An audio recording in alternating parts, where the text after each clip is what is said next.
I'm Melanie. And I'm Lizzie. And you're listening to The Book Fairies. It's always like such a good feeling when it matches up.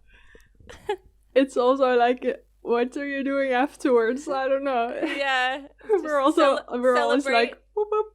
Yeah. How have you been? How are you? Now, oh you first. man, I was about to ask you.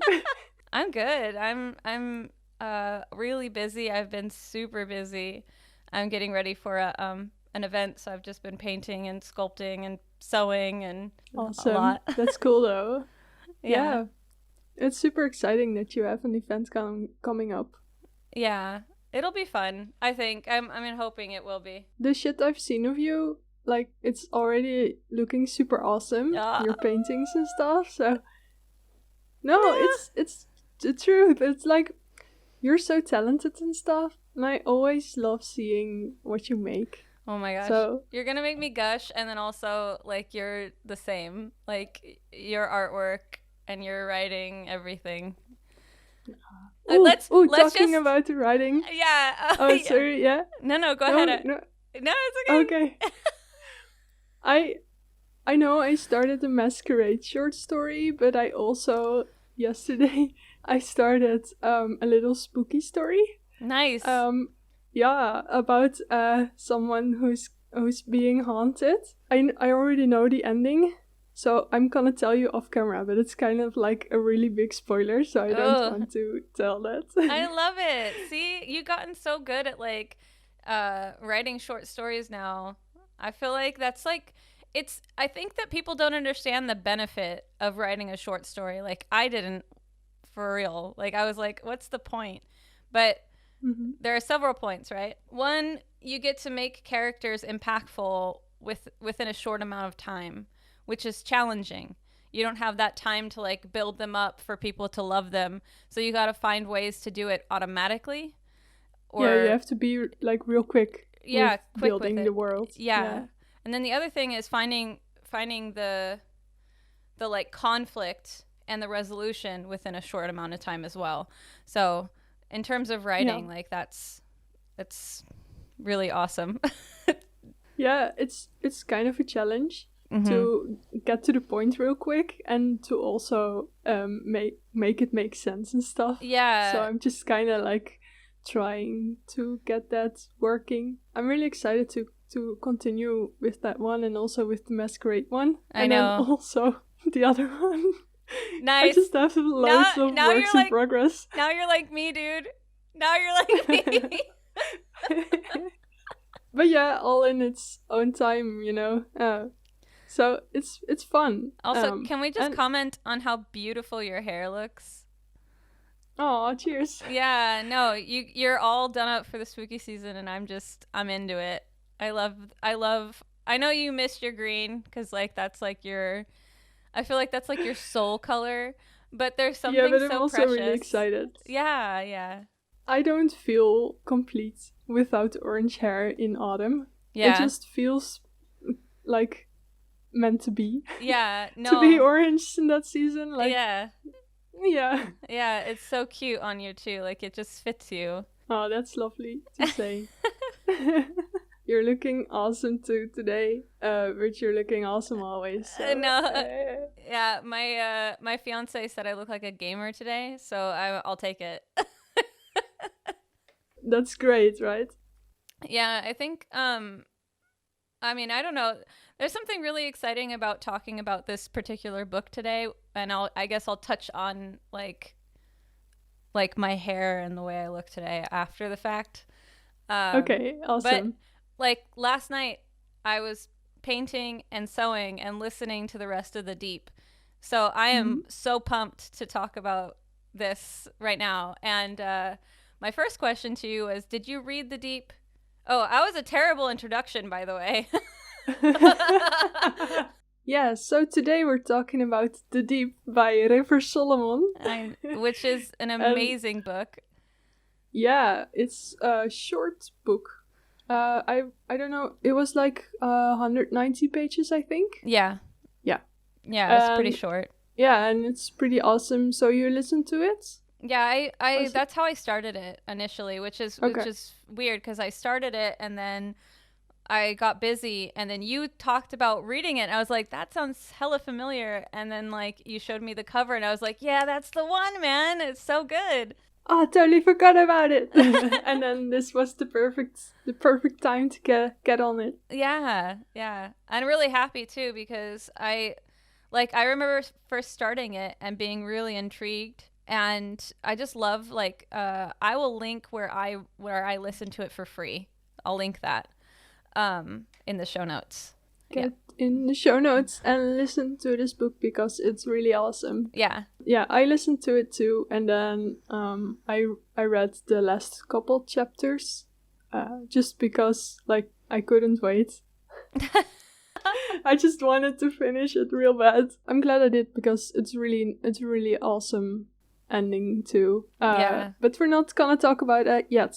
At first we're gonna talk about this spoiler-free sort of, and then at the end we'll do a little bit of spoiler segment. Yeah. Maybe that would also be a nice way to do our episodes from now on. So for the people who don't know the book yet, you can still listen to our episodes and then just skip the end. Mm-hmm. We'll kind of link maybe like timestamp in YouTube. I watched a lot of like reviews on the story on YouTube, like different perspectives, and I really wanted to get a person of color's perspective. It was just like really incredible to see how they viewed it and like why they loved it and like why it was relevant to them. For the people who don't know the story, generally it's about like descendants sort of slave women who were killed and then thrown overboard. They were pregnant, and I think all of them were of color. Yes. So yeah, it's a pretty heavy subject. Yeah. It's like written really beautifully. I didn't even realize when I first started it that it was about, slaves and what they endured until like pretty much like in the middle of the book. I was like, oh, okay, because it's just done in such a way that like you don't really realize it. And I mean, if I didn't, and when I finally did, it was so impactful. Like just okay, continue. Shall I read the synopsis? Yes, please. Yetu holds the memories of her people, water-dwelling descendants of pregnant African slave women thrown overboard by slave owners, who live idyllic lives in the deep. Their past, too traumatic to be remembered regularly, is forgotten by everyone, save one, the historian. This demanding role has been bestowed on Yetu. So Yetu is the main character, so we follow her along, and with her, like, troubles with being the historian. Yetu remembers for everyone, and the memories painful. This is literally what I just said. I should have waited to finish it. Yetu remembers for everyone, and the memories, painful and wonderful, traumatic and terrible and miraculous, are destroying her. And so she flees to the surface, escaping the memories, the expectations, and the responsibilities, and discovers a world her people left behind long ago. Yes. So, that's what the book is all about. Yeah. What I found really cool in this book is that it's described this certain way that you're kind of feeling like the Wajinru, which is the sort of the type of mermaids that they are. When they're coming in contact with two legs, so like people, you have the same knowledge of people as they do, or it feels like it, because you're just like in the minds of them. And because the way it's described, I am explaining this so shitty. No, you're not. You're not at all. It's kind of like a weird concept, right? But but it is all about in terms of Yetu. Like Yetu, I don't want to give any spoilers away. You continue. It's hard to do this without spoilers, but we follow Yetu. It all becomes too much for her. She kind of like is in the middle of committing suicide, basically, and her mom comes to find her, or how do you say? Rescue her? she rescues her, and every year they have a remembrance. So everyone kind of remembers what's going on and stuff. Yeah. And then they will forget again. Yeah. So it's like a ceremony. So that day is coming up. Yeah. It's like... But it's like really energy draining for Yetu, so she's dreading it. Yeah. But yeah, I think it's really interesting, like the character that we're following, you feel really bad for her because she has all of these terrible memories that only she is allowed to carry. And she sort of has to, because that's her job now. She took it on, so that's her life. And she feels like she isn't her own person because she's carrying all these emotions and all these feelings and all these thoughts and memories from so many thousands of other people, from her lineage, like her ancestors. And she literally remembers everything from everyone. Yeah, and she's really... that has lived. Yeah, and she's kind of like bitter about it because she feels like she lost herself through this process, and all of her people are like relying on her, and so she just feels that weight and that pressure, and so that's why she kind of wants to commit suicide. And I think when she's describing like how she came to be the historian at age 14, I think that she already felt like that. Like she already felt like giving up because of that, like the weight of all of that. So she's trying to escape, and because we already said that in the synopsis, she goes to the surface where she meets some things. Some two legs. Wow, this is so hard. Yeah, she meets two legs.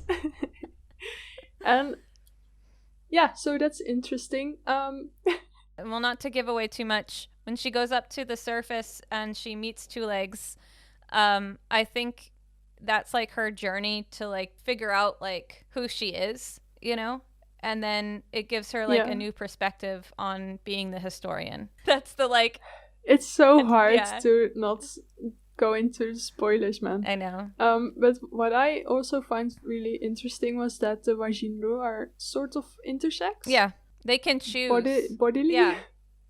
Yeah, they can choose. And what Yetu later describes also is that once they're mating, she can choose whether to pull out, I guess, or so she can choose what part she wants. She can either have a vagine or a peen, and whatever one she wants. No, I mean, if I didn't know the most awkward word for it in Dutch, I would say that was the one. But this comes really, really close. Oh, I was gonna ask if you read it in English or Dutch. I read it in English. Oh, okay, cool. No doubt. No doubt, man. From this point on, we're gonna be discussing the book with spoilers. So if you do not want to be spoiled or have it spoiled for you, just head on out. And Peace. Spoiler time. Yes. Okay. Ori is awesome, and I loved that she felt like really alone, and that was such a contrast to Yetu. Yeah.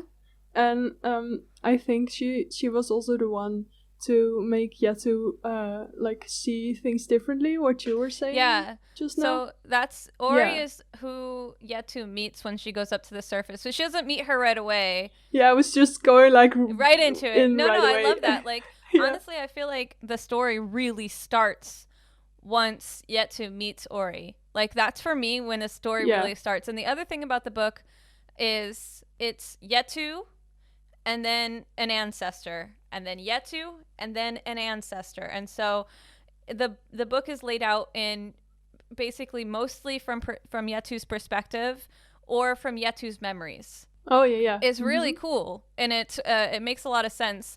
But throughout that time, you're kind of getting an idea as to why Yetu wanted to run away. Like, not just because of her emotions, but like what those memories held.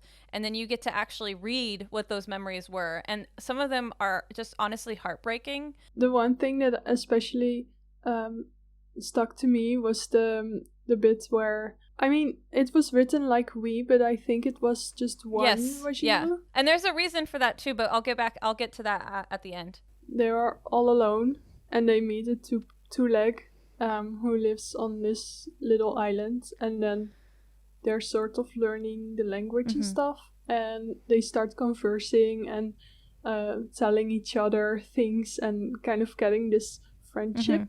But then the two-leg has to go away, I think. They leave. Yeah, so that was like the first Wajinru. I think that was like the first one.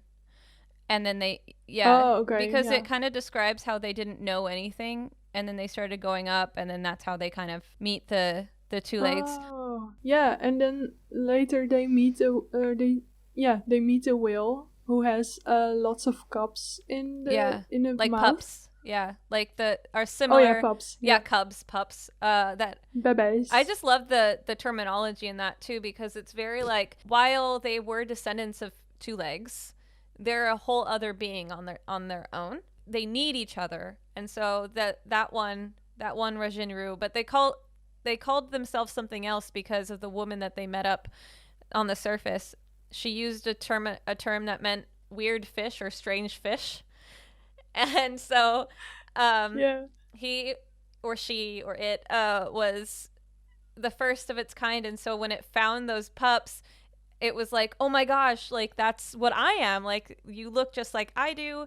And so it he or she, but smaller, tiny, they sorry, duh. It's right in front of you. They end up caring for the pups, and then they find more, and basically that's how the society starts. Exactly. Like they just keep going and searching for more. Yeah, and they pick up so quickly on language, because when Yetu goes to the surface, she learns really quickly from the one who brings her fish. Or she already knows from the historical she doesn't things. understand why she knows it. She just knows that it has something to do with the memories and being the historian. And I also thought it was really cool because they live so deep in the water. Like, they can't see each other, but they communicate in waves. Yeah, electricity. And they can feel each other. Yeah. So when she was escaping, she was... How do you explain this? She was swimming in different kind of ways, so they didn't... Yeah. So they wouldn't feel her swimming pattern. So she describes how, like, her movements, like, the other Wajinru will recognize it. So she spins and she makes bubbles, and she spins and she makes bubbles to kind of... Yeah. She's like, oh, maybe they'll think I'm a school of fish. And I was like, that's so fucking cool. Like, what? Yeah, right. I thought it was amazing. You can't go wrong. Yeah, it's interesting. I also really love, like, to touch on the ceremony of the remembrance. They all sort of wave in unison when she's going through, like, the memories and stuff, and she knows that she wants to leave. So what she does, to kind of describe it to people that want to know, during this ceremony, she gives all of her people all of her memories from the past, all the trauma, everything. She just gives it all out. And she knows that when she's doing that, she's releasing these awful but beautiful memories to her people, and that they're going to feel terrible during the process. And she's supposed to be there to kind of lead them. But she's just so excited to get rid of all of these memories that for her it feels like a release, whereas for them it feels like this terrible experience. And so... Yeah, and then she dips, so everyone is just kind of stuck. Yeah. With the rememberings. Yeah, exactly. Then there's this storm coming when she's on the surface, and she's like, oh shit, they're waking up, because they can create waves and stuff, so that can really, like, unbalance everything. So it's really that's also why there's only one person remembering shit, because otherwise the whole world will sort of crash. Yeah, because of the vibrations of their fear and their hurt. So she's saying that the whole time she's up on the surface, when I think she's there for 3 weeks. Typically, just to give people reference as to why it's not good, is that those her people are only supposed to experience it for 3 days. And then someone will go to her and be like, okay, you have to take these memories back. You have to hold these memories for us. And she just did not want that. She had her release of her memories and being the historian, and she got to finally feel alone without any of these memories or emotions or thoughts from other people. And she was like, fuck this, I'm out. And so she swam away. But once she's on the surface, the whole time she's thinking about her people, and she's like, they'll be fine. They're strong. They're going to get through it. But they don't. They just wallow in that terror, in that hurt, in those memories of all of those people that have suffered. And just, I don't know, you can tell she's worried about it, but that she's so disinterested in going back and fixing it. Another reason why I like Ori is because she offers a different perspective. She's the one to Yetu. Yeah, exactly. Yeah, so you tell us about Ori. Oh no, yeah, just that Ori is the one, the last one of her kind, or her people. And so she feels really alone, and she's just kind of drifting. Yeah, she's just really hurt inside, I guess, just because she's the only one left. And that's why she's just kind of saying back to Yetu, like, why did you leave your people? You have so many people like you, and you know where you came from. Why? Yeah. They actually have a fight. They had interesting. They have a fight because of it. Yes, sort of. Yeah. Yeah, and then. Well, it's really cute. Yetu goes back to the. Oh no! I wanted to just kind of touch on how cute. Like they're very cute. Yeah, their communication is just really sweet. Like they're trying to figure out. For like Yetu's trying to figure out what two legs are like, and Ori is interested in what the Vajinro is about. And then that's also the part where Yetu tells the bit of the being the historian, like that's, and also the parts, like which parts you can choose while mating. Ori asked when you're mating with someone, or like it came to the conclusion that she meant with one other person, and Yetu was like, why does she think it's only with one other person? But oh well. Because so Yetu is like super into Ori, and I don't know if she realizes it, because she's like, oh, I really want to get to know this person, and so she goes out of her way to like get Ori, because Ori's like fishing for her.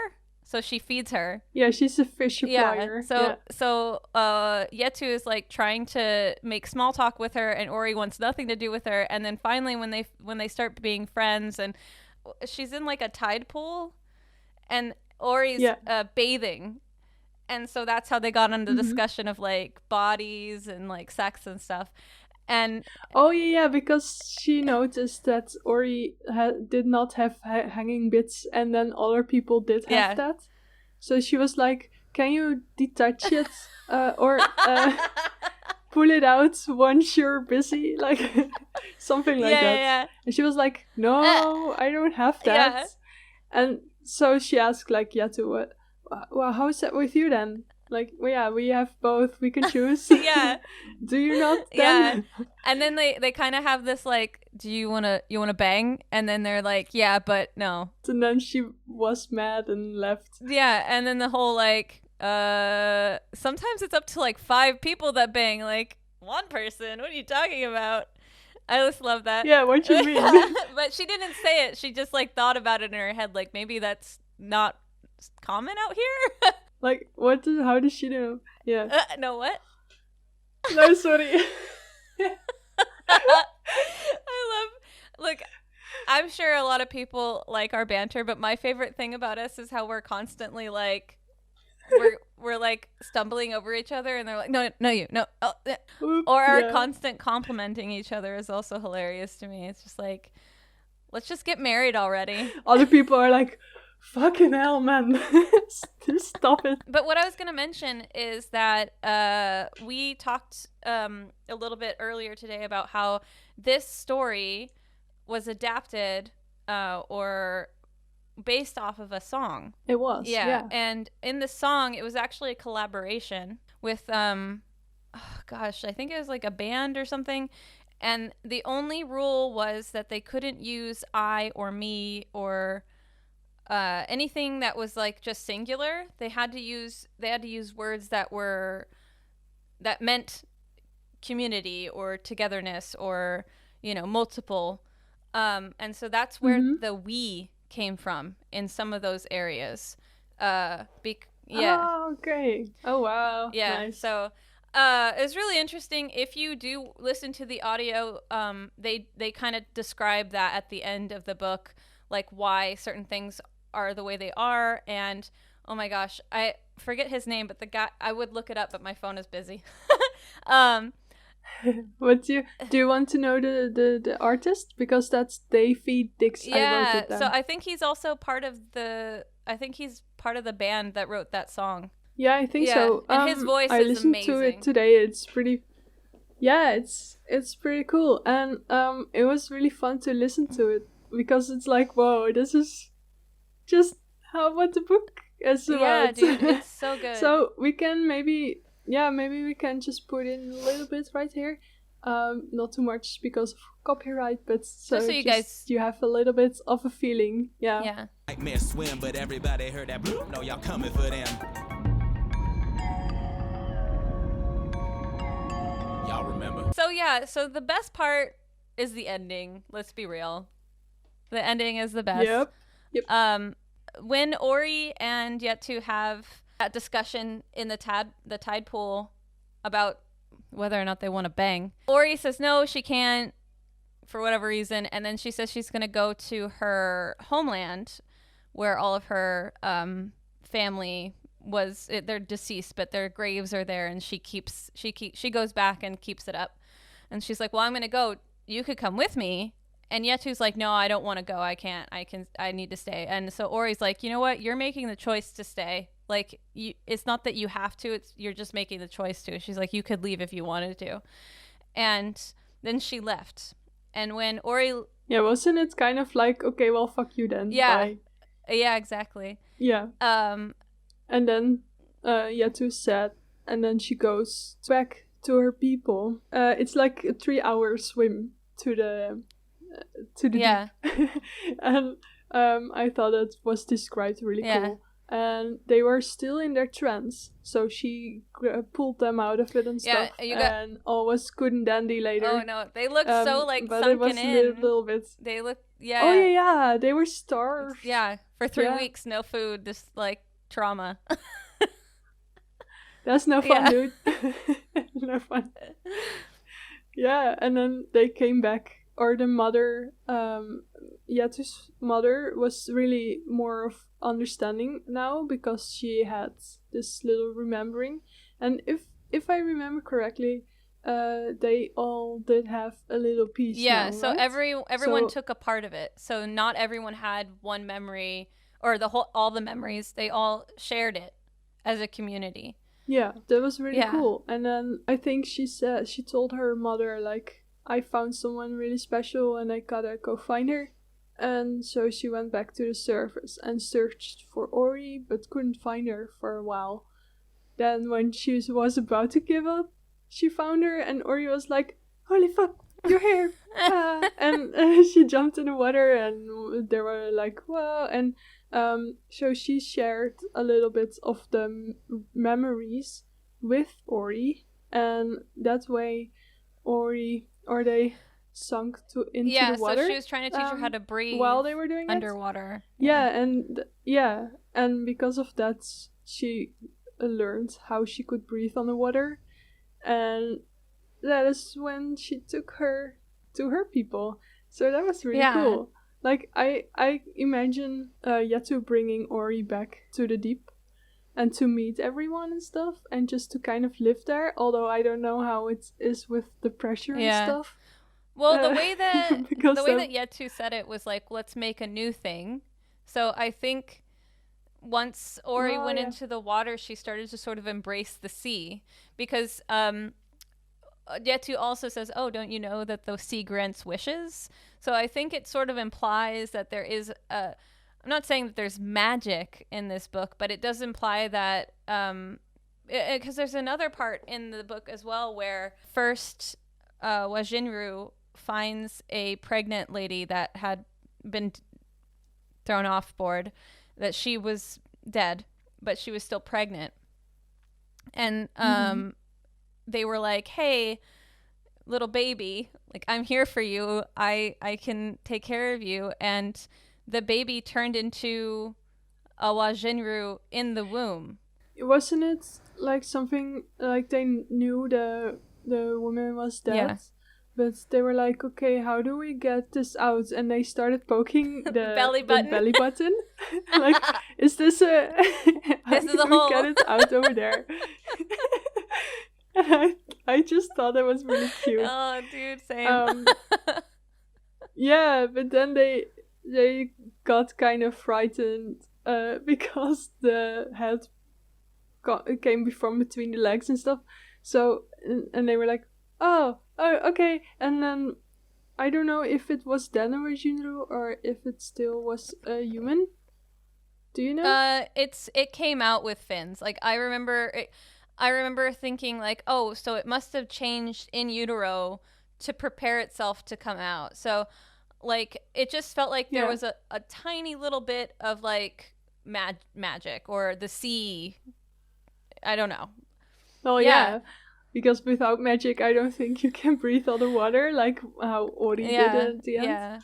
Yeah, it was interesting. It was also cool to note how Yetu was above water. Like, one of my favorite scenes was when she woke up and she was like sort of beached, and all of those the brother. Oh yeah, when she tried to breathe through her nose and mouth, that it felt really weird, and it felt like really strange to have her lungs violated or something. Yeah, and then also like the way she was baring her teeth to be like, fuck off, you know, it was very like beast-like. And then how sounds are different, like the way that you talk above water versus underwater, and just or there were a lot of things that I just like felt were very really cool. Yeah, no, but also visually easy to kind of like get sucked into and to imagine. And I really love that when a book is able to do that and I can actually see it in my mind. It's pretty cool. Yeah, it was described super awesomely. Yeah, I agree. Well, super well. Yes.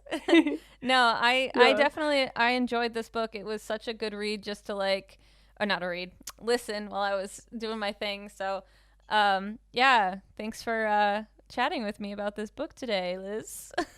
You also, thank you. Thank you guys so much for listening in. We hope that you enjoyed our conversations about the deep. If you do not know already, we have an Instagram, which is the Book Fairy Spot, and then Twitter, Book Fairy Spot, I think. Yeah, we also have a Gmail, which is thebookfairyspot@gmail.com. And we'll see you in the next one. Thank you guys. Bye.